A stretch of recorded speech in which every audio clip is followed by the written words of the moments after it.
All right. So it looks like this guy right here, Jayson Tatum, is eyeing a return this season.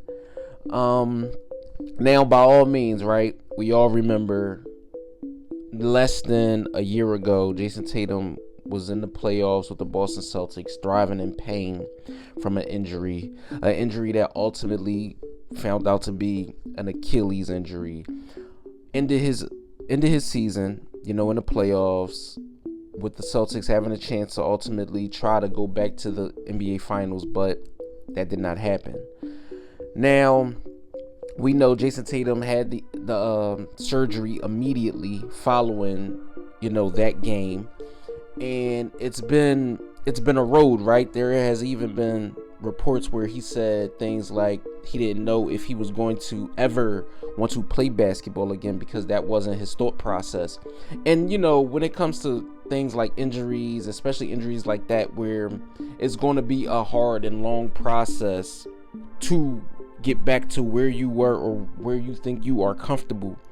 But there has been videos of Jayson Tatum not only dunking the basketball, but moving very well, playing one-on-one from what I'm hearing.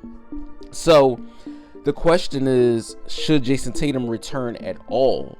That's the question. Should he even return at all? I say to myself, right? Again, I'm not Jayson Tatum. I'm no doctor. I'm no NBA specialist or anything like that. I would think in the best framework, right? Not only for future, but also present. It's just to wait it out a bit, right? I don't know if waiting it out a bit means he returns next year. I don't know if waiting it out means he returns next year into the season, like March, possibly. But who knows, right? Only Jayson Tatum knows his body. Only Jayson Tatum knows what he's capable of, not only currently, but what the future will hold for himself.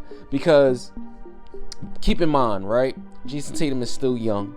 He's still on a contract where it's a good one, right? It's a good contract to be. He's making good money, but I think players know their bodies, right, to an extent where they know what they're capable of. They know what they should do going forward. And for me, I think Jayson Tatum is in that space. He knows what he's capable of, even if he doesn't return for the Celtics this year, right? Even if he doesn't return this season, we know what he's capable of when healthy. So that's what I want, right? I want a healthy version of Jayson Tatum. I want the version of Jayson Tatum that's able to go out there and be what he's been for the Boston Celtics throughout his career. A perennial All-Star, a guy that we know when on the floor is capable of very, very special things. So if he does return, of course that boasts well for the Boston Celtics and their chances. Do I think he gives them a chance to win a championship? No. Just because I think that team right now, currently, how the Boston Celtics is put together with Jaylen Brown, Peyton Pritchard, Derek White, you add Jayson Tatum back to that. I like Jordan Walsh, but I think they're missing another piece or two to be able to beat a team like New York or possibly the Detroit Pistons in the Eastern Conference playoffs. But let me know what you guys think. Should Jayson Tatum return or not?